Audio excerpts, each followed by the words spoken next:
اور بعض نے کہا کہ رسول صلی اللہ علیہ وسلم کی امت کو کوثر کہا گیا، یعنی خیر کثیر کہا گیا ہے۔ بہرحال یہاں پر جو وضاحتیں ہمیں ملتی ہیں اور جو تحقیقات ہم نے کی، اس کے مطابق حضرت ثوبان رضی اللہ تعالی عنہ فرماتے ہیں کہ رسول کریم صلی اللہ علیہ وسلم نے فرمایا کہ کوثر یعنی آب کوثر یا کوثر جنت کا وہ چشمہ ہے جس کا پانی دیکھنے میں، رنگت میں دودھ سے زیادہ سفید اور ذائقے میں شہد سے زیادہ شیریں ہے، اور جو شخص یعنی اہل جنت میں سے جو شخص اس سے پانی پی لے گا تو کبھی اس کو پیاس کی تلخی محسوس نہیں ہوگی۔ اس کے بعد یہاں پر تیسرا جو ہمارا حرف ہے آج، وہ ہے آب حیات۔ نارملی لوگوں سے یہ سنتے ہیں کہ آب حیات پی لیں گے تو ہمیشہ کی زندگی مل جائے گی، یعنی دائمی حیات حاصل ہو جائے گی اور انسان امر ہو جائے گا۔ اور میں نے یہ واقعات پڑھے کہ کہا جاتا ہے کہ حضرت خضر علیہ السلام اس چشمے کے نگران ہیں جو چشمہ موجود ہے، اور خضر علیہ السلام نے بھی وہ پانی پیا، اور جو لوگ وہ پانی پی لیں گے ان کو ہمیشہ کی زندگی مل جائے گی۔ ناظرین، یہ جو کانسیپٹ ہے قرآن اور حدیث سے اس کی کہیں تصحیح نہیں ہوتی، یعنی قرآن اللہ کی جو پیاری کتاب ہے جس میں اللہ نے بہت سی چیزوں کا واضح بیان فرما دیا، اور رسول صلی اللہ علیہ وسلم کی احادیث، کہیں سے آب حیات نام کے کسی چشمے کا تذکرہ نہیں ملتا، بلکہ اگر آپ قرآن پاک کی طرف رجوع کریں تو پتہ یہ چلتا ہے کہ آب حیات کو ایک فرضی قصہ سمجھا جا سکتا ہے، اور اگر آپ اس کی روٹس دیکھیں گے تو آپ کو پتہ چلے گا کہ فارسی ادب کا حصہ ہے، یعنی فارسی ادب میں تھا کہ آب حیات کا ایک انہوں نے فرضی قصہ بنایا، اور وہ قصہ اتنا پاپولر ہو گیا کہ لوگوں کو چونکہ دین سے یا اس کی روٹ سے واقفیت نہیں تھی تو انہوں نے یہ سمجھ لیا کہ شاید واقعی اس میں کوئی سچائی ہے۔ قرآن میں اللہ فرما رہا ہے کلو نفس ذائقۃ الموت، کہ ہر شخص کو، ہر نفس کو موت کا مزہ چکھنا ہے۔ تو یہ تصور کر لینا کہ کہیں زمین پر کوئی ایسا چشمہ موجود ہے جس کا پانی پی لینے سے انسان ہمیشہ کی زندگی پا لے گا، قرآن کی تعلیمات کے منافی ہے۔ اب یہاں پر جو تیسری ہمارے پاس ٹرم تھی آب حیات کی، اس کی وضاحت ہو گئی۔ اب اس کے بعد ایک لفظ ہے جو ہم عموماً استعمال کرتے ہیں، آتش۔ عربی زبان میں آتش کی جگہ نار کا لفظ استعمال کیا گیا، یعنی آگ۔ ہندی میں، اردو میں آگ کہا جاتا ہے۔ یہاں پر یہ یاد رکھیے کہ قرآن پاک میں آتش کا لفظ 147 مرتبہ 147 ٹائمز یوز کیا گیا ہے۔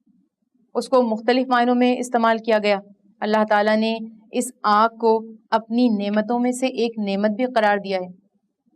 انسان کے جو زندگی کے لیے بنیادی عناصر ہیں ان میں سے ایک اہم ترین عنصر آگ ہے۔ سورہ یاسین میں اللہ تعالیٰ ارشاد فرماتا ہے کہ تمہارے رب کی نعمتوں میں سے ایک نعمت ہے کہ اس نے تمہیں ہرے بھرے درختوں سے آگ عطا کی ہے جس سے تم اپنے چولہے روشن کرتے ہو، یعنی ہم آگ سے فیض یاب ہو رہے ہیں۔ آگ اللہ کی نعمتوں میں سے ایک ایسی نعمت ہے جس سے ہم روشنی بھی حاصل کر رہے ہیں اور وہ گرمی حاصل کرنے کا ذریعہ بھی ہے۔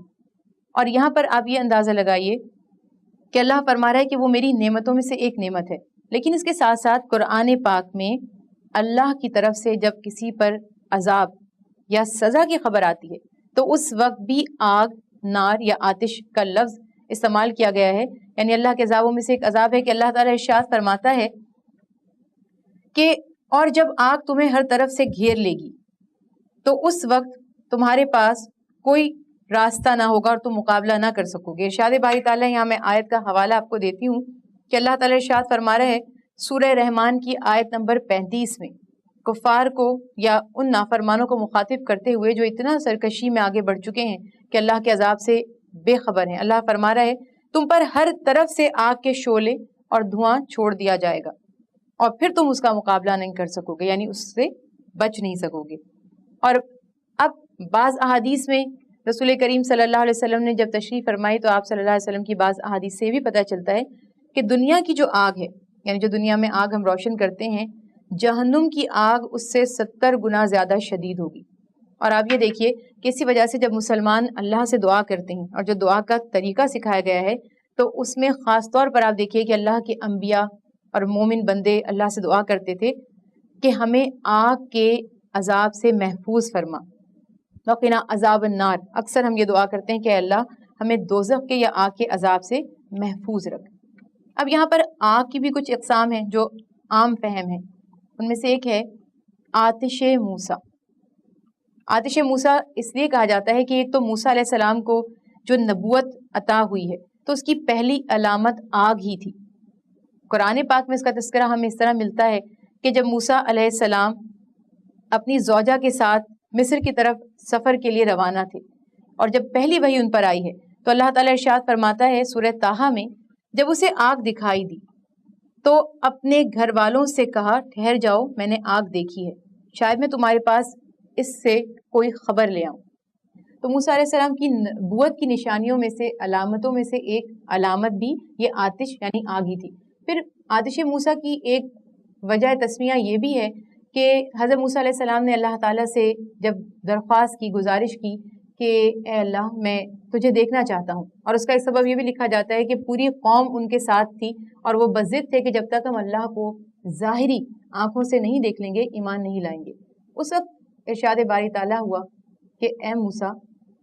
اگر ہم اپنے نور کی تجلی اس پہاڑ پر کر دیں تو وہ بھی جل کر راکھ ہو جائے، یعنی اگر وہ اپنی جگہ قائم رہا تو تب آپ یہ گمان کیجئے گا کہ آپ بھی اللہ کو دیکھ سکتے ہیں۔ اور اس وقت جب اللہ کے نور کی تجلی اس پہاڑ پر ہوئی تو وہ پہاڑ جل کر خاک ہو گیا۔ تو اس وقت سے یہ آتش موسیٰ ایک ضرب المثل بھی بن گیا اور اس کو عام طور پر استعمال بھی کیا جانے لگا۔ آتش موسیٰ کے بعد اب ہمارے پاس جو اگلا لفظ ہے وہ ہے آتش نمرود، بہت مشہور ہے۔ نمرود جو بابل کا بادشاہ تھا اور اس کی سرکشی اور اس کا اختیار اتنا بڑھ گیا کہ اس نے خدائی کا دعویٰ کر دیا۔ اور آتش نمرود اس وجہ سے بھی مشہور ہوئی کہ ابراہیم خلیل اللہ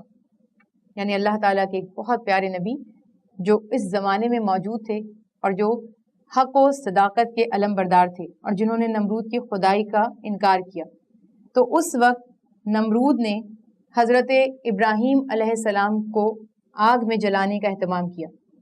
واقعے کی تفصیلات الحمدللہ اکثر مسلمان جانتے ہیں کہ جب کفار نے نمرود اور اس کے ساتھیوں نے دیکھا جو کہ بت پرستی کیا کرتے تھے کہ ہمارے سب بتوں کو ابراہیم نے توڑ دیا ہے، تو سورہ عنکبوت میں لکھا ہے کہ آپس میں مشورہ کرنے لگے کہ اس نے ہمارے بتوں کے ساتھ ایسا کیا ہے تو اس کو جلا دو یا اسے قتل کر ڈالو۔ ناظرین، اتنی ہولناک آگ جلائی گئی، ایک بہت بڑے احاطے تک اس کو پھیلا دیا گیا اور کئی دن تک اس کے لیے لکڑیاں جمع کی جاتی تھیں، اور ہر شخص حتیٰ کہ مرد ہی نہیں خواتین بھی اس میں لکڑیاں جمع کرنے میں آگے سے آگے بڑھتے رہے، اور جب اس آگ کو خوب اچھی طرح جلا لیا تو ابراہیم علیہ السلام کو اس آگ میں ڈالنے کے لیے ان کے ہاتھ باندھ دیے گئے۔ اس آگ کی شدت اتنی زیادہ بیان کی جاتی ہے کہ آس پاس کئی فٹ تک لوگ قریب جا رہے تھے تو اس کی گرمی ان کے لیے ناقابل برداشت تھی۔ آپ شدت کا اندازہ اس چیز سے لگائیے کہ جب ابراہیم علیہ السلام کو اس آگ میں ڈالا گیا تو ان کے ہاتھوں کی بندھی ہوئی رسیاں جل گئیں،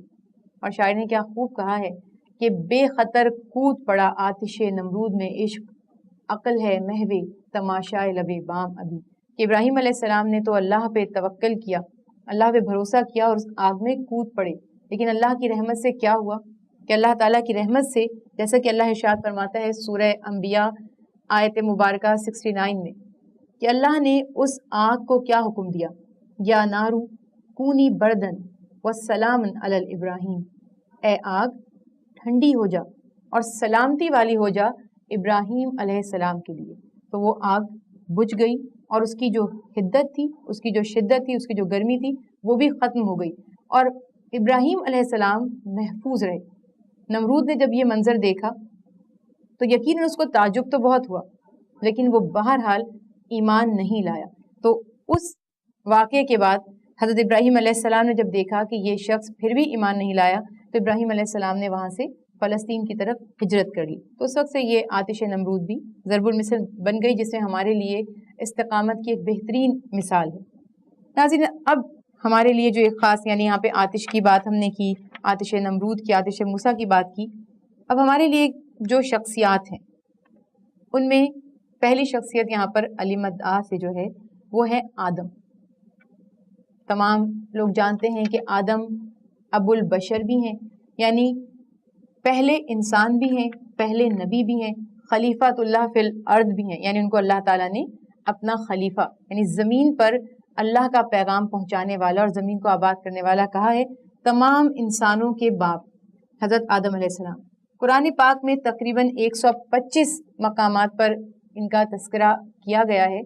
اور ایک خاص بات یہاں پر قابل ذکر یہ بھی ہے کہ اکثر آدم علیہ السلام کو یعنی ان کی انڈیویجول حیثیت سے بیان کیا گیا، اور کہیں کہیں پر انسانیت اور آدمیت کے لیے بھی آدم علیہ السلام کا تذکرہ کیا گیا، اور اللہ تعالیٰ نے اپنے بندوں کا ذکر بھی کیا تو بنی آدم کہہ کر انہیں بھی مخاطب کیا ہے۔ اللہ تعالیٰ نے آدم علیہ السلام کو طویل عمر بھی عطا فرمائی اور ان کو یہ اعزاز بھی دیا کہ وہ خلیفۃ اللہ فی الارض ہیں۔ یہاں میں ایک تھوڑے سے نقطے کی وضاحت کرنا چاہوں گی کہ خلیفۃ اللہ فی الارض کہا جاتا ہے۔ بعض لوگوں کا یہ خیال ہے کہ آدم علیہ السلام نے ایک میوہ کھایا اور جنت سے انہیں اتر جانے کا حکم دے دیا گیا، اگر آدم علیہ السلام وہ میوہ نہ کھاتے تو شاید ہمیشہ جنت میں ہی رہتے۔ تو وہ کانسیپٹ اس آیت کے متصادم ہے، یعنی اللہ فرما رہا ہے کہ ہم نے زمین میں ان کو اپنا نائب اور خلیفہ بنایا، یعنی انسانوں کو بسانے کے لیے اور روئے زمین پر انسانوں کو پھیلانے کے لیے آدم علیہ السلام کو تخلیق کیا گیا، پھر حضرت حوا علیہ السلام کو تخلیق کیا گیا اور اس سے تمام انسانوں کو پھیلا دیا گیا۔ آدم علیہ السلام کی تعریفیں اللہ تعالیٰ نے بیان فرمائی اور اللہ تعالیٰ نے آدم علیہ السلام کو بشارتیں بھی سنائی۔ قرآن پاک میں ان کا نام موجود نہیں ہے مگر اشارتاً تذکرہ کیا گیا ہے، جہاں پر اللہ تعالیٰ نے حضرت سلیمان علیہ السلام کا تذکرہ کیا اور ملک سبا کی ملکہ بلقیس کا تذکرہ کیا ہے۔ وہاں پر یہ واقعہ مشہور ہے کہ جب بلقیس حضرت سلیمان علیہ السلام سے ملاقات کے لیے آ رہی تھی تو سلیمان علیہ السلام نے فرمایا کہ کون ہے جو اس کے آنے سے پہلے اس کا تخت یہاں پہنچا دے۔ ناظرین، سلیمان علیہ السلام کے لشکر میں بہت قوی ہیکل جنات بھی تھے، قداور دیو بھی تھے، مگر آصف بن برقیہ جو عالم تھے، اپنی اس علمی صلاحیت کی بنا پر اللہ تعالیٰ نے ان کو یہ فضیلت عطا فرمائی کہ اللہ قرآن میں فرماتا ہے کہ وہ جس کو علم دیا گیا تھا، یعنی جس کو کتاب کا علم دیا گیا تھا، اس نے کہا کہ جب آپ اس محفل سے اٹھیں گے، یعنی اپنی پلکوں کو جھپکیں گے اور جھپک کر کھولیں گے، تو اس سے پہلے تخت یہاں موجود ہوگا، اور وہ تخت وہاں پر موجود ہوا۔ اس طرح سے اس علم کی بدولت اللہ تعالیٰ نے انہیں یہ مقام اور مرتبہ بھی عطا فرمایا۔ اس کے بعد ناظرین جو شخصیت ہے ہمارے پاس آسیہ فرعون کی بیوی کا نام تھا، اور قرآن پاک میں ان کا تذکرہ کیا گیا۔ ان کا پورا نام آسیہ بنت مزاحم ہے، اور فرعون جو مصر کا بادشاہ تھا اس کی زوجہ ہیں۔ رسول صلی اللہ علیہ وسلم نے فرمایا کہ 4 بہترین عورتیں ہیں، یعنی دنیا کی 4 بہترین عورتیں ہیں، ان میں آسیہ اور حضرت مریم اور رسول صلی اللہ علیہ وسلم کی زوجہ حضرت خدیجہ رضی اللہ تعالیٰ عنہ اور آپ کی صاحبزادی حضرت فاطمہ ہے۔ ان فضیلت والی عورتوں میں ان کا ذکر کیا گیا، اور یہ بھی فرمایا کہ اللہ تعالیٰ نے آسیہ کو ہمارے لیے، یعنی حضرت آسیہ کو ہمارے لیے ایک مثال بنا دیا ہے، وہ لوگ جو ایمان لاتے ہیں اور ایمان پر استقامت حاصل کرنا چاہتے ہیں۔ ناظرین، اللہ تعالیٰ ان کی شان میں، حضرت آسیہ کی شان میں فرماتا ہے، اور مومنوں سے ایک مثال فرعون کی بیوی کی بیان فرمائی کہ اس نے اللہ سے التجا کی کہ اے میرے پروردگار، میرے لیے جنت میں اپنے پاس ایک گھر بنا دے اور فرعون کے اعمال سے اور اس ظالم قوم سے مجھے نجات عطا فرما۔ یعنی یہ مقام ہے ان کا، اور وہ اللہ سے دعا گو ہیں۔ ناظرین، اس کے ساتھ ہی ہمارے آج کے پروگرام کا وقت ختم ہوتا ہے۔